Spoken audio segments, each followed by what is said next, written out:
Assalamualaikum warahmatullahi wabarakatuh. Tujuan saya membuat video ini yaitu untuk memenuhi tugas UAS Ekonometrika. Sebelumnya perkenalkan, nama saya Tiara Fajriani dengan NIM B1A1231149.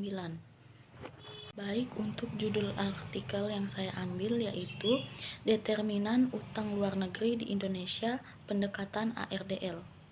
Masuk di penjelasan pertama, yaitu tahapan olah data di EVIUS.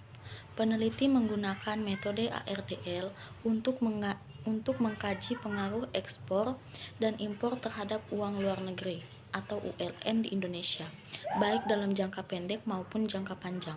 Proses pengolahan data di EVIUS dilakukan melalui langkah-langkah berikut. Baik, yang pertama ada uji stasioneritas. Di sini bertujuan untuk mengetahui apakah time series stasioner atau tidak. Adapun metode yang digunakan yaitu Phillips-Perron test. Hasil pengujian stasioneritas data pada tabel 1 menunjukkan bahwa variabel log ULN dan log MP stasioner pada tingkat at level, sedangkan variabel log XP stasioner pada tingkat first difference. Ketiga variabel yang diuji memiliki tingkat stasioner yang berbeda, sehingga dengan pemilihan model dalam penelitian ini dapat didukung dengan menggunakan metode ARDL. Yang kedua, uji penentuan lag optimal. Di sini bertujuan untuk menentukan berapa banyak lag atau periode keterlambatan yang optimal untuk digunakan dalam model ARDL. Dari tabel di atas menunjukkan bahwa nilai AH terkecil pada leg kedua, maka leg optimal adalah 2, artinya model akan mempertimbangkan pengaruh 2 periode sebelumnya. Ketiga, uji kointegrasi atau bound test. Di sini bertujuan untuk menguji apakah terdapat hubungan jangka panjang antara ULN, ekspor, dan impor. Dari tabel di atas, untuk hasil interpretasinya, karena 33,93526 lebih besar dari 5,75, maka hipotesis 0 ditolak. Artinya, terdapat hubungan kointegrasi, ada hubungan jangka panjang antara ULN, ekspor, dan impor. Yang keempat, estimasi model ARDL. Setelah uji awal lolos, peneliti melakukan estimasi model ARDL untuk melihat pengaruh masing-masing variabel. Dari tabel yang telah saya cantumkan, untuk hasil interpretasinya menunjukkan bahwa ekspor yang lebih tinggi akan menurunkan utang luar negeri. Logis karena ekspor menghasilkan devisa. Dan impor tidak berpengaruh secara signifikan pada utang luar negeri dalam model ini. Baik, penjelasan kedua yaitu tahapan uji dalam model.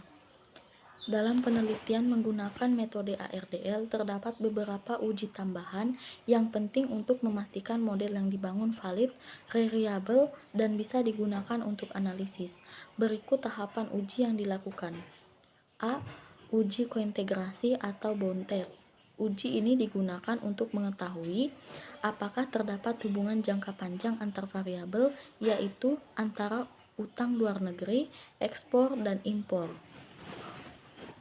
Dari hasil tabel uji kointegrasi menunjukkan bahwa karena nilai F statistik 33,93 jauh lebih besar dari upper bound 5,75, maka hipotesis 0 ditolak, yang artinya terdapat hubungan jangka panjang kointegration antara variabel utang luar negeri, ekspor, dan impor. Selanjutnya B. Uji diagnostik. Uji ini dilakukan setelah model ARDL terbentuk untuk memastikan bahwa model ini tidak melanggar asumsi klasik regresi. Dari tabel hasil uji diagnosis menunjukkan bahwa didapat model penelitian ini tidak mengalami masalah asumsi klasik yang dibuktikan dengan hasil uji normalitas, autokolerasi, dan heterokedastisitas. Hasil dari 3 uji tersebut mempunyai probabilitas di atas taraf 5%. Hal ini berarti bahwa model yang diterapkan pada penelitian ini merupakan model yang valid atau bersifat blue. Selanjutnya C. Uji stabilitas model.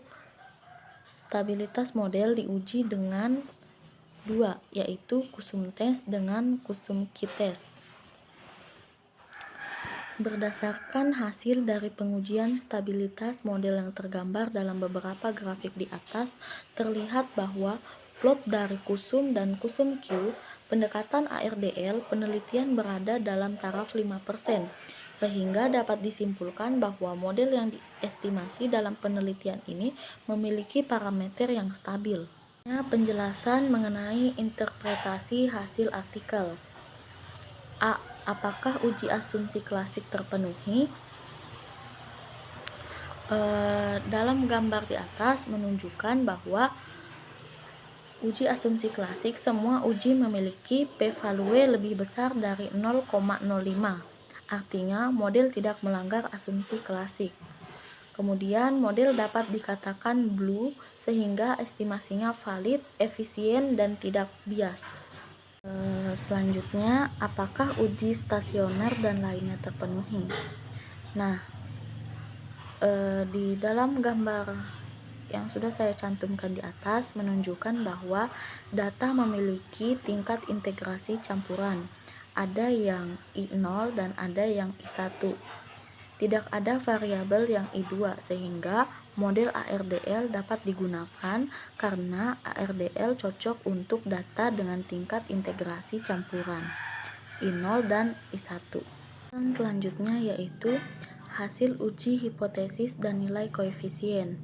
Penelitian ini menggunakan ARDL untuk menguji pengaruh ekspor impor terhadap utang luar negeri Indonesia dalam jangka panjang dan jangka pendek. Hasil uji hipotesis dan koefisien dibagi menjadi 3 bagian utama. Yang pertama, hasil estimasi model ARDL, yang dimana hasil interpretasinya menunjukkan bahwa utang luar negeri tahun sebelumnya sangat kuat memengaruhi utang luar negeri saat ini. Selanjutnya, ekspor berpengaruh signifikan menurunkan utang luar negeri sesuai teori ekspor menghasilkan devisa. Impor tidak signifikan meskipun arah koefisien positif. Impor naik, ULN cenderung naik. Baik, di sini saya cantumkan yang kedua itu hasil koefisien jangka panjang dan hasil koefisien jangka pendek. Untuk hasil uji hipotesis dan koefisiennya di sini menunjukkan bahwa hipotesis jangka panjang terbukti sebagian ekspor signifikan dan berpengaruh negatif terhadap utang luar negeri. Hipotesis diterima, impor tidak signifikan, hipotesis ditolak. Selanjutnya, hipotesis jangka panjang tidak terbukti, tidak ada variabel yang signifikan yang menunjukkan efek tertunda dalam hubungan ekspor-impor terhadap utang luar negeri. Selanjutnya, model regresi ARDL sangat kuat, di mana R kuadratnya sama dengan 99,6%. Hampir seluruh pergerakan utang luar negeri dapat dijelaskan oleh ekspor dan impor. Mungkin itu saja penjelasan yang dapat saya sampaikan. Kurang dan lebihnya mohon dimaafkan. Saya ucapkan terima kasih.